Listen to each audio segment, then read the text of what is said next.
And now, Michelob hopes you enjoy the special of the week.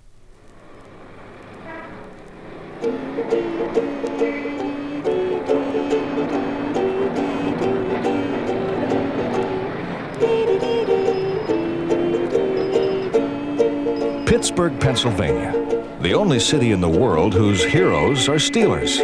It's the early 1950s, and here on this crowded downtown street corner, scurrying passers-by pause momentarily and gaze incredulously at the unlikely sight of a 7-year-old black boy singing the blues and strumming his ukulele.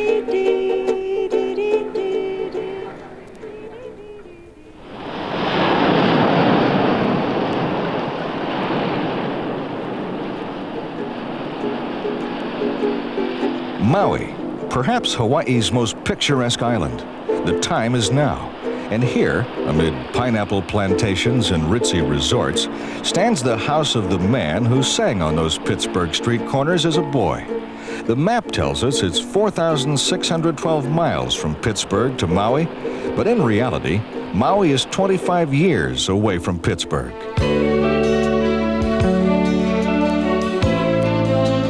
I'm Robert W. Morgan. This week on the special of the week, the quarter-century journey of the gifted guitarist and silk-smooth singer who's made jazz pop. Without sacrificing his integrity, he's melded the spontaneity of jazz with the impulsiveness of popular music. The result? Multi-million-selling records, a global following, and a house on Maui. A monumental task, but it's simply like Breezin. To George Benson.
When I hear people say, I've got all your albums, I said, wow, you got a lot of records. You got all my albums, 25 albums, huh? Sorry, George, but not even I have all 25 of your albums.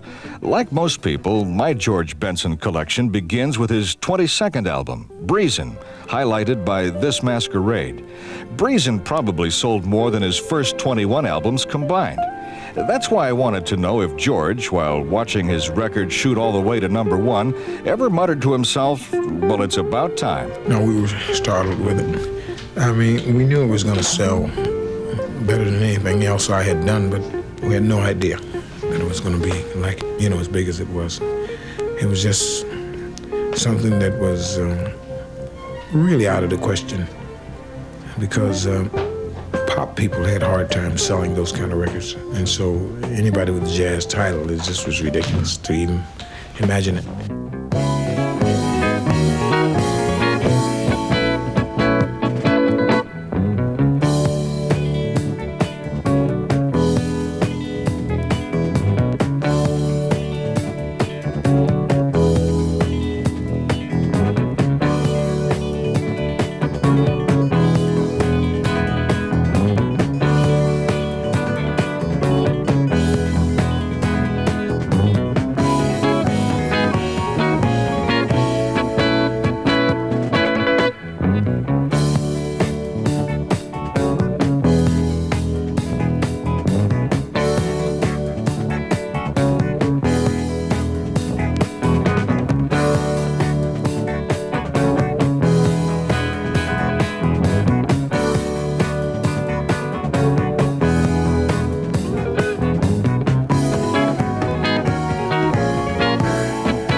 There's no way to overstate George Benson's contribution to contemporary music.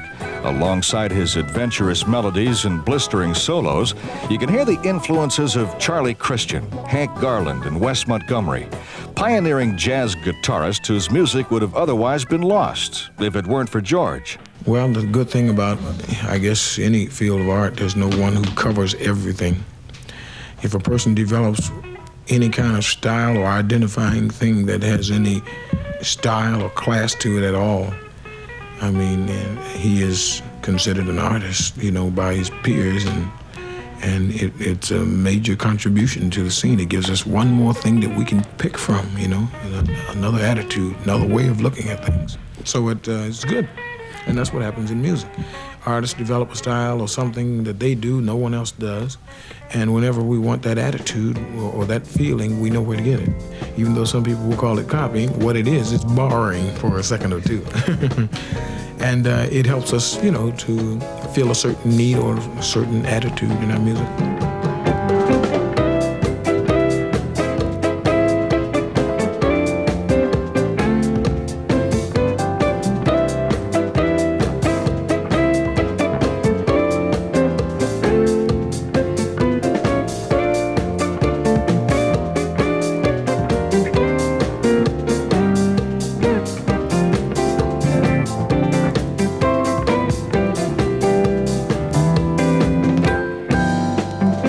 His first solo album, released in 1964, was titled The New Boss Guitar of George Benson. Ever since then, his reputation has rested on his guitar playing. And that's ironic because George started out his musical career by singing on those Pittsburgh street corners, later deliberately losing his voice so he could master the guitar.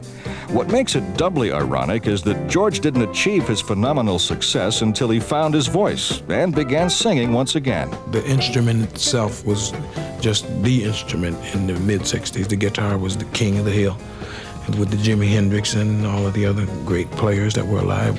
So my singing went unnoticed, even though I did quite a few vocals. And I remember at one point disc jockeys telling me, "Don't sing."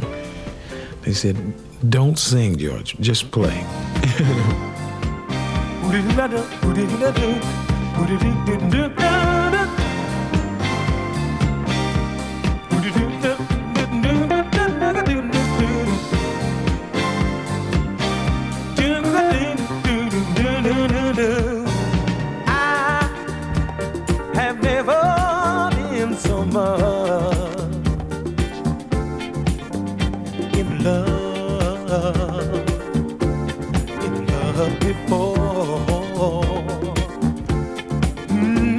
What a difference how true love made in my life. So nice and so right.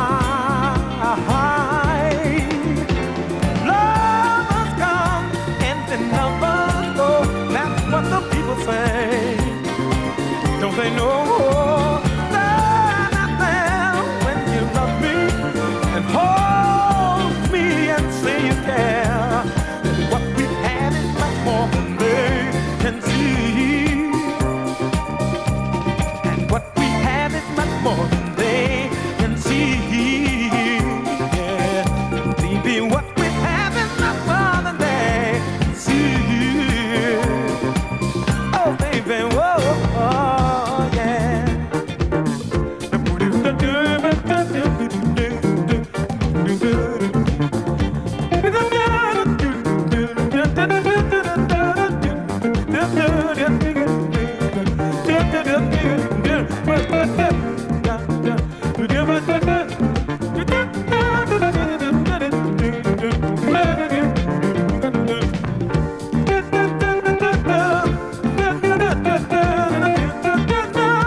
I'm in love with you, girl.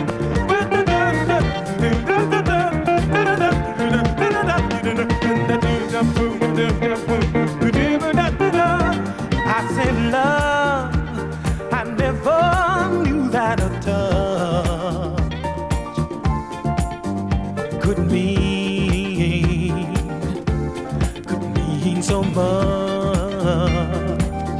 Ooh, what a difference. And when we walk hand in hand,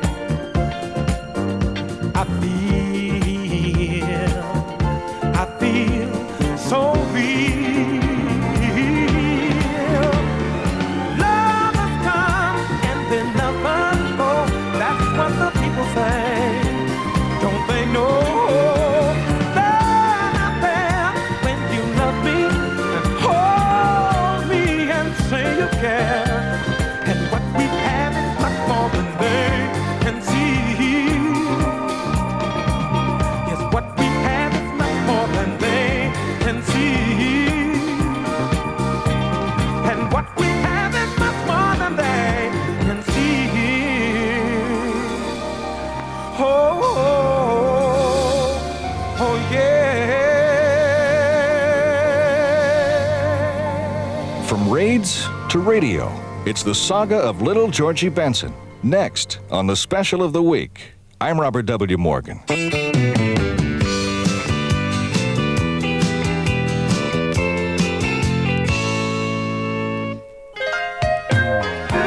Weekends were made for Michelob. Weekends were made for special friends. Is it George Benson's voice or his guitar that makes him so special? Well, that's like asking, is it the smooth or the mellow that makes Michelob so special? Well, if you've got George Benson and Michelob, just sit back and enjoy. Weekends were made for special times, special places, special things. Those special moments a weekend brings. It's the time to have that smooth and mellow beer. It's Michelob. Weekends were made for Michelob. Anheuser-Busch, St. Louis.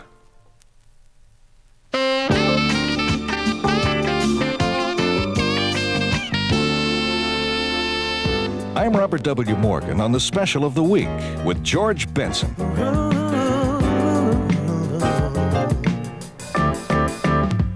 Baby, this is not the way it was meant to be. I didn't mean to fall in love, just wanted you to be with me. But then you took away my heart. I'm not afraid to say, started to fall for you. Maybe it's the way you smile that makes me warm inside. I wish I knew but just can't say, 'cause I don't know the reason why. I only know that this is love. I wanna welcome you into my world. Welcome into George Benson's world, a world which began in the early 50s at a Pittsburgh street dance. Somebody heard me. Well, I sang at a street dance when I was 5 or 6 years old. I can't remember exactly. And from that day on, I was known as Little Georgie Benson, the singer. Then I learned to play the ukulele and became known as Little Georgie Benson, the ukulele player and singer, and then guitar at 9. And this man heard about me, you know, playing. People had been telling him, oh, you got to hear this young kid. You got to hear him. So one day he invited me up to his place. I was only like a 9 or 10-year-old kid, so I had to get permission from my mother to walk these 10 blocks to this place. So she told me I could go. He worked as a chef in a place that made big corned beef sandwiches, which is the first time I ever heard of corned beef. But he made me a corned beef sandwich, and he talked to me and asked me where I lived and told me he'd be down to my house, and he talked my mother into letting him take me to New York. Was a boy very strange and enchanted boy. They say he wandered very far over land and sea.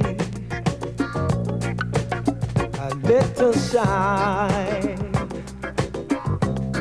and sad of eye, very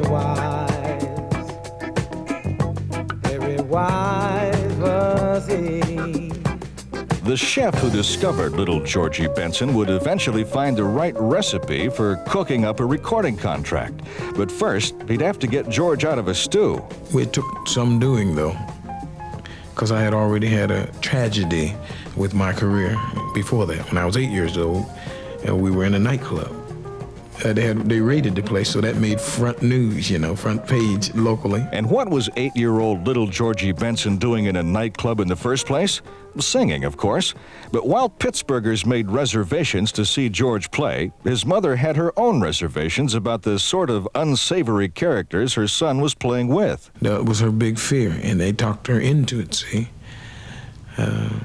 They made her believe that, it was all right on the weekends. Fridays, there's no school the next day, so we just will zip him in and zip him back out, even though it was 12 o'clock at night. But we did it, and we made a lot of money, relatively.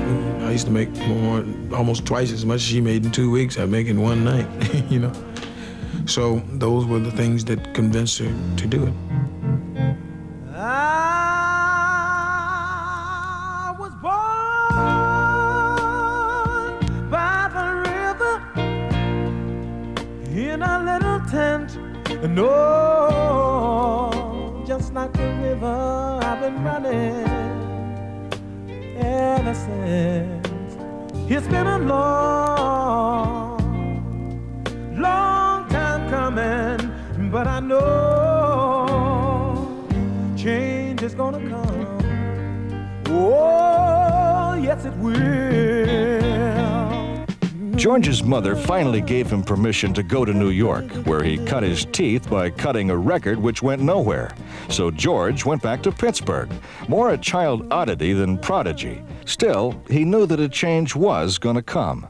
Well, now, that came about when I was in my teens. I had already been through one career at this point. I had made records when I was 10 years old, and that career fizzled because my manager wanted to take me to California, and I was 11 years old, so my people said, no, he cannot go to California. So my career ended.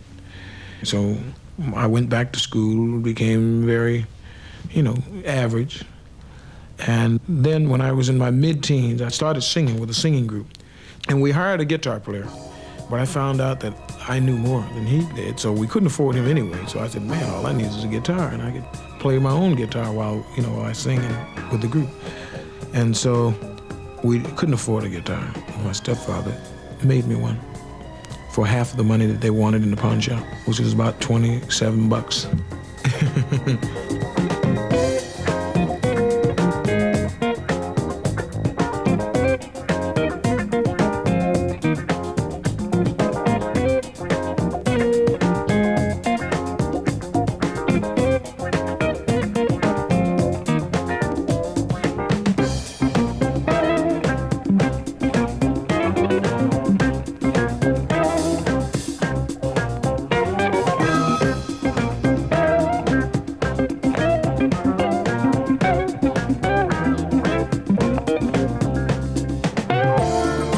Little Georgie Benson was growing up to become George Benson, and he was rebuilding his career. But that's not all he was building. I remember working for a construction company, and one day I looked up and was hammering away, and I said, if I miss with this hatchet and hammer that I have in my hands any inkling of guitar, if there is a future in guitar for me, and I didn't know at that point because I was a singer at that time, really.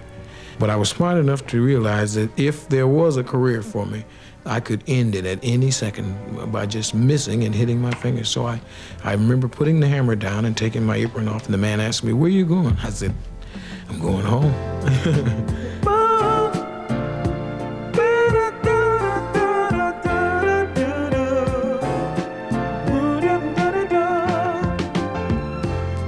For every little kiss there's a little teardrop. For every single thrill, there's another heartache. The road is rough, the going gets tough. Yes, love is a hurting thing. Oh, love is a hurting thing.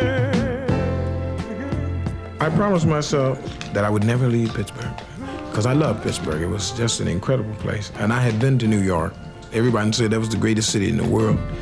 I saw it. I said, well, I've been there. I figured I had been to the top of the hill. And, you know, my life was over. 17, 18 years old. I had a lot of offers by a lot of bands who were popular, came through Pittsburgh. But I didn't take any of them because I just didn't want to leave, and I wanted to stay in Pittsburgh. They say the neon lights are bright on Broadway. They say there's always magic in the air. But when you're walking down that street and you ain't had enough to eat, the glitter rubs right off and you're nowhere.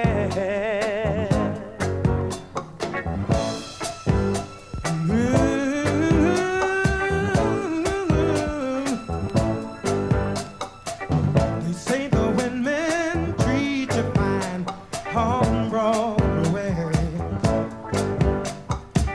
but looking at them just gives me the blues. 'Cause how you gonna make some time when all you got is one thin dime, and one thin dime won't even shine your shoes.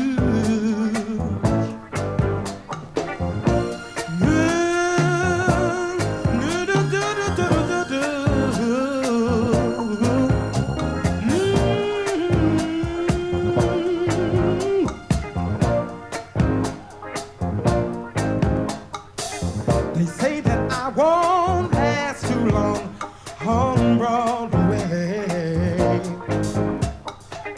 I'll catch a Greyhound bus for home, they all say.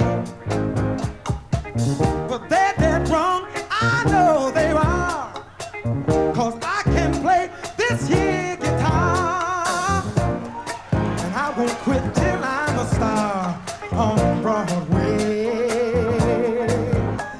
I won't quit till I'm a star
terrible winter come through Pittsburgh and destroyed my automobile. So I was forced to leave Pittsburgh, and that's how I ended up starting, traveling on the road in the first place. Jack Macduff can't get enough of George Benson's stuff. You'll find out why next on the Special of the Week. I'm Robert W. Morgan.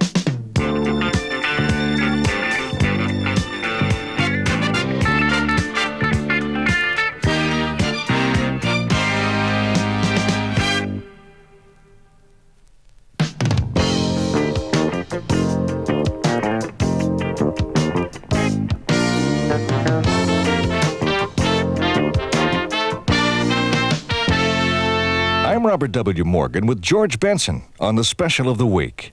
You know, it's funny. George Benson, considered by many the world's most influential guitar player, was himself influenced by the world's most influential saxophone player, the late Charlie Parker. He played so well, it seemed as if he was speaking through his horn, telling a story in the most clear and understandable way, just like you and I talking. When I heard that was the turning point, it made me realize that there was much more to playing the guitar than just strumming chords. And so I just wanted to see if, what it was all about, if it was actually an opportunity for me to ever become anything instrumental-wise. So I started going to jam sessions, and that was the key. I remember being kicked off of the bandstand on many occasions by people who I ended up hiring later on.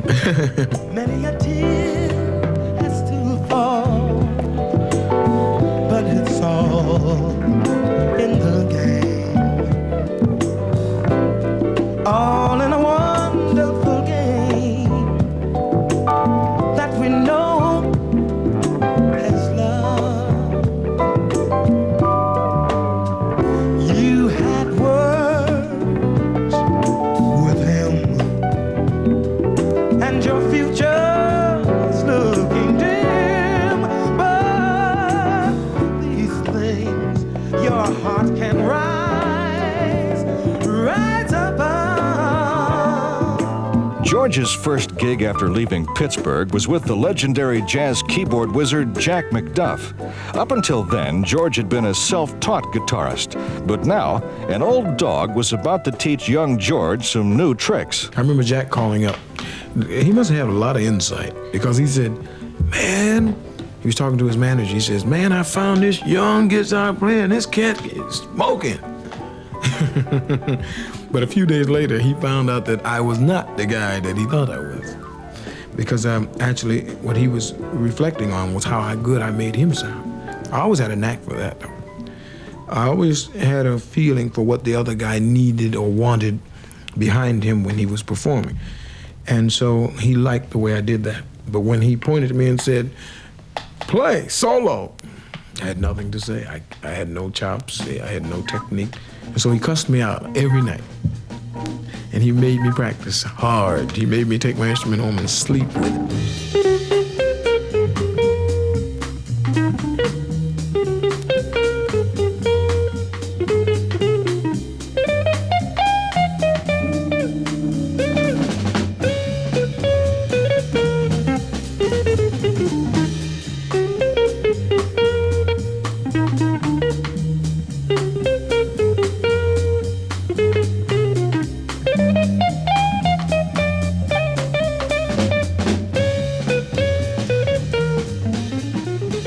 That George Benson Jack Macduff recording was made just as George was leaving the group to strike out on his own. Now, most jazz artists change record labels almost as fast as oil companies change the price of gasoline. So let's see if I can get this straight. George first recorded for Prestige Records, then moved to Columbia, where he made several albums. No, we did only 2 albums. That's all. But they've released them about 5 times apiece. All right, I stand corrected. Now, after Columbia, George moved to CTI Records. Well, no. Between there was Verve Records. I went to Verve Records, which is part of MGM at the time, and I recorded 2 albums for them. Uh-huh. Okay. So CTI must have been George's next record label. No. CTI was just the producer for A&M Records, with A&M for a couple of years, and did 3 albums for them. I had a little light hit called My Woman's Good to Me. 'Cause I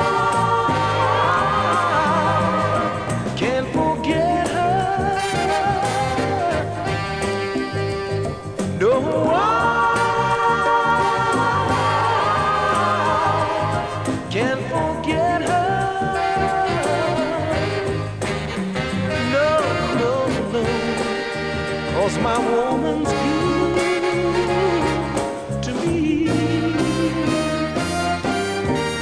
Finally, George joined CTI Records, headed by producer Creed Taylor and distributed by Motown. Although George gives Creed credence for the revival of his career, he feels it wasn't until he went to Warner Brothers Records that he was able to drop his masquerade. Remember, black artists at that time, especially jazz people, had no power and no say in the industry. We weren't selling records, very few. You had to be Louis Armstrong or Miles Davis in order to be able to really demand anything. Though some artists did demand their right to record what they wanted to, but they weren't making any hits. And I wanted to make a hit because I was smart enough then to know that that's what it was all about. I mean, you know.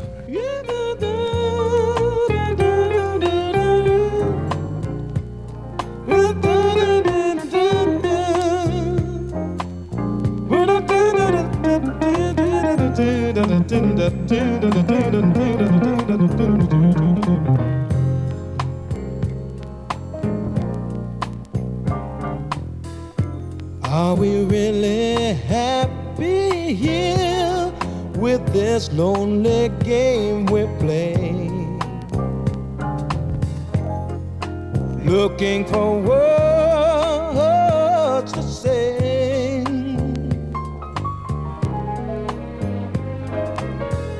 searching but not finding understanding anywhere. We're lost in a masquerade. Both afraid to say we're just too far away from being close together from the start. We tried to talk it over, but the words got in the way. We're lost inside this lonely game we play. Hearts are weeping, disappear every time I see your eyes. No matter how hard I try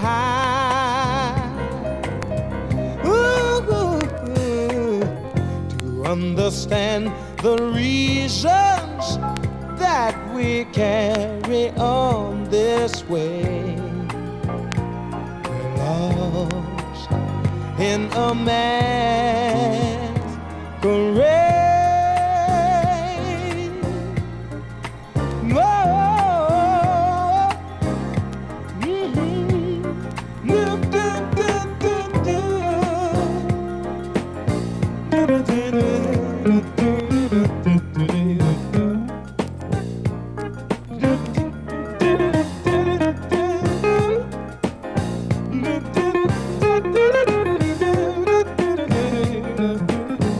Benson hedges his bets. Next on the Special of the Week. I'm Robert W. Morgan.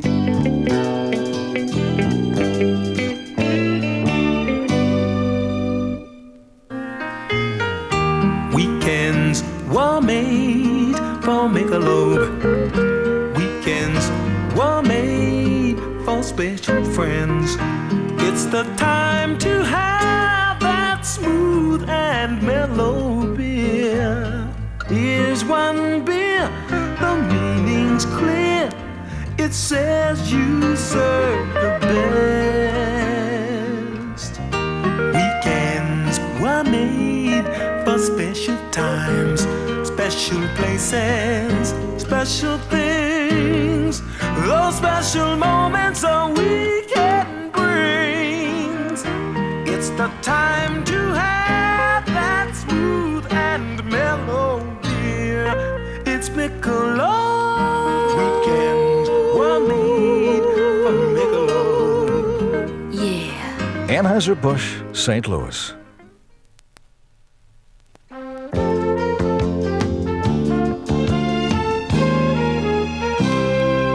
I'm Robert W. Morgan with George Benson on the Special of the Week.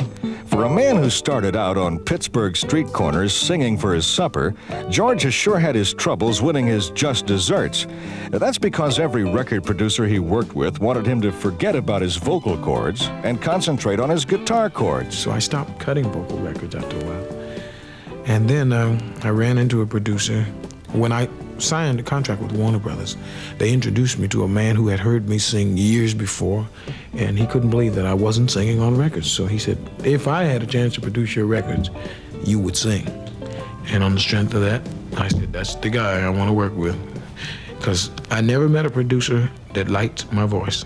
It's obvious to me why Tommy LaPuma liked George Benson's voice. For one thing, let's let Tommy tell us why he let George do it. The reason I think it made a difference was because it enabled him to reach a much broader audience than he was reaching prior to having a vocal. Also, he always had that star quality. It was always there. It was just a question of everyone else getting a chance to see him, which was not that possible. Oh, my love, my darling, I've hungered for your touch a long, lonely time.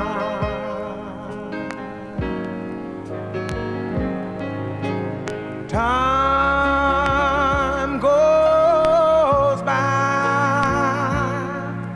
so slowly, and time can do so much. Are you still mine?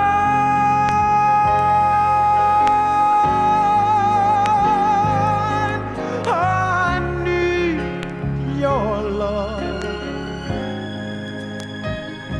I need your love. God speed your love to me. Most of us know George through his records, but for the record, Benson's best live. Oh, it's always better to play to a live audience as far as excitement is concerned. Some people like excitement in records. Sometimes it's good. But depends, you know. If you want a quiet record at night, you don't want nobody hollering all through all your good times, you know. Man making love to his lady, he don't want to hear nobody in the background.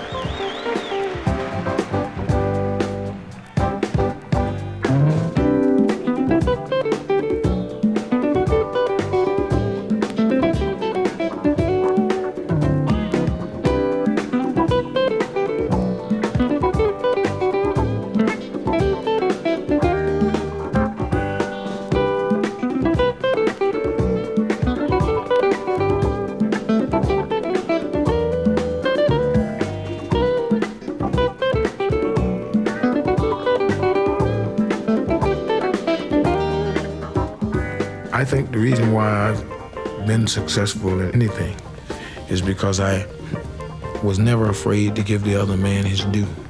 If a man is good, then give it to him. Even if it steps on your toes.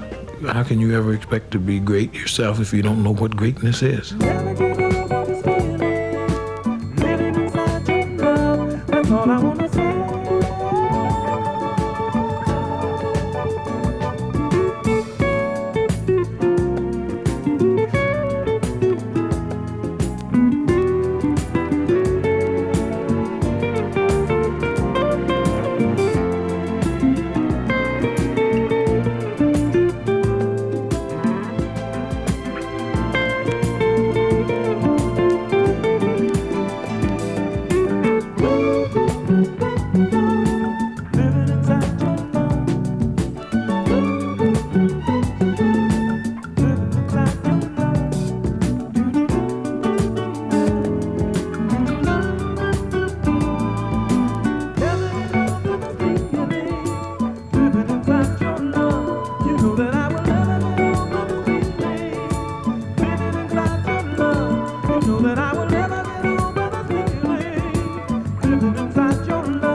George Benson breaks into your home. Next on the Special of the Week. I'm Robert W. Morgan.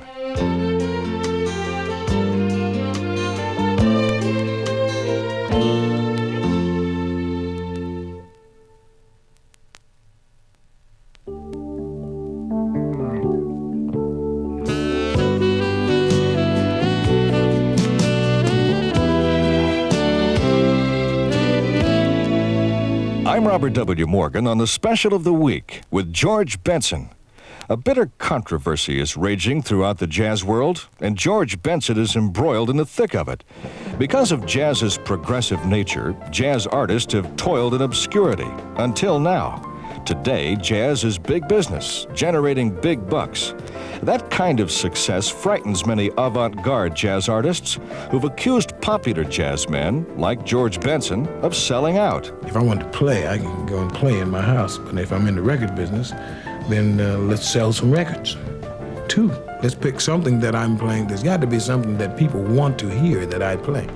I mean, that they would think enough of to go to the store and pick up the album. Say, hey, I got to have this in my house. I mean, if you don't have anything in your repertoire that has that kind of meaning, what's the use making records?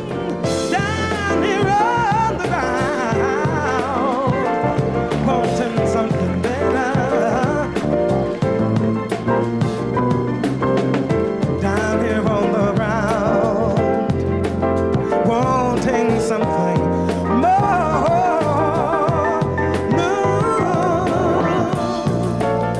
One morning sure.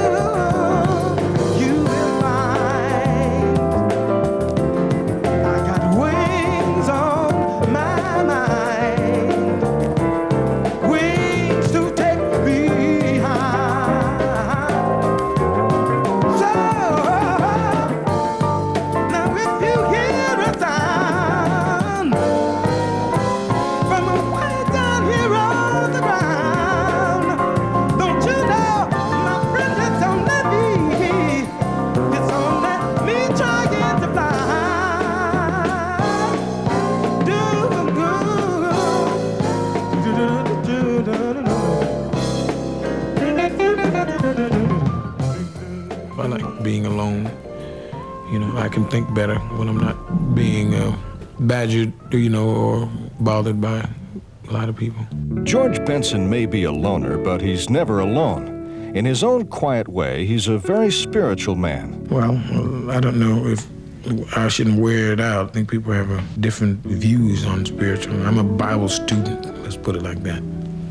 And I like talking about the Bible. I like studying it. I like straightening out myths about the Bible, because there are a lot of things that are attributed to God's word that are not necessarily true and don't really carry any weight, that are being taught by organized religions of all kinds, popular ones and new ones.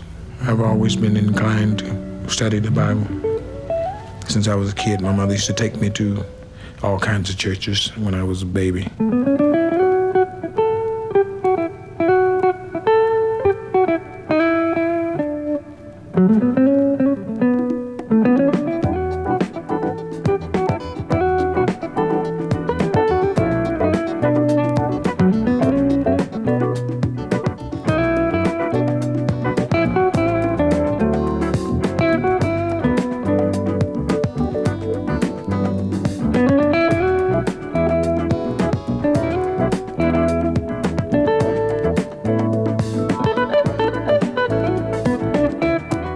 Well, it's better to have made it late than not at all. George didn't make it late. He made it right on time. True, it did take him 25 years to get from Pittsburgh to Maui, but at least he used his time wisely, and his patience has paid off in more than superstardom.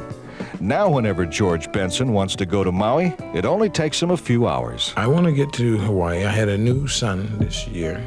He was just born. I haven't seen him yet. He's only 14 days old. And it took me 11 days to find a name for him that fit. Since I wasn't looking in his face, I couldn't really come up with something that matched. My wife said, "That doesn't match. This doesn't match." So I finally came up with one that she said, "Oh yeah, well now he looks like a Christopher." I believe the children are our future. Teach them well and let them lead the way. Show them all the beauty they possess inside. Give them a sense of pride to make it easier. Let the children's laughter remind us how we used to be. Everybody's searching for a hero. People need someone to look up to.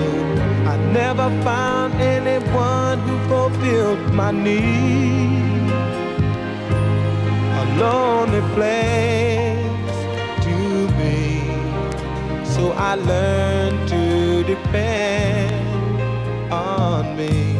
I decided long ago never to walk in anyone's shadow.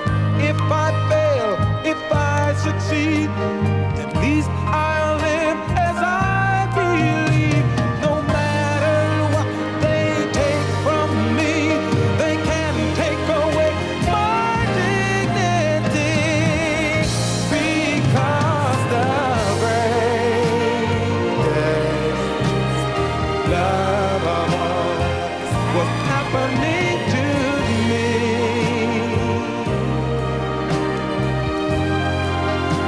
I found the greatest love of all inside of me. The greatest love of all is easy to achieve.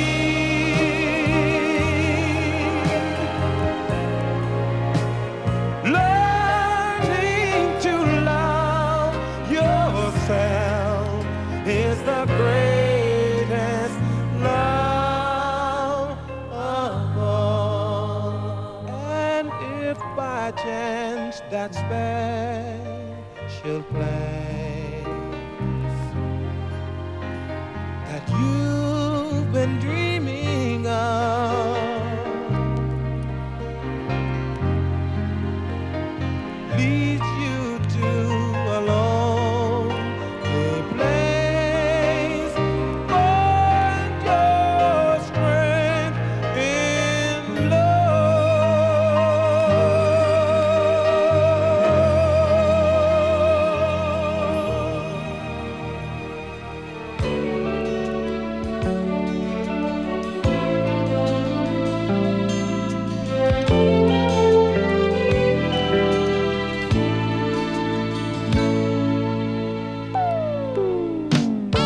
The special of the week on George Benson was written and produced by Alan Daniel Goldblatt, associate producer Mary Kilmartin. Our director was Lee Hansen, our engineers Stu Jacobs and Ron Shapiro. The Special of the Week is produced and distributed by Watermark Incorporated. Executive producer, Tom Rounds. The Special of the Week has been brought to you by Michelob. Weekends were made for Michelob. I'm Robert W. Morgan. Thanks for listening.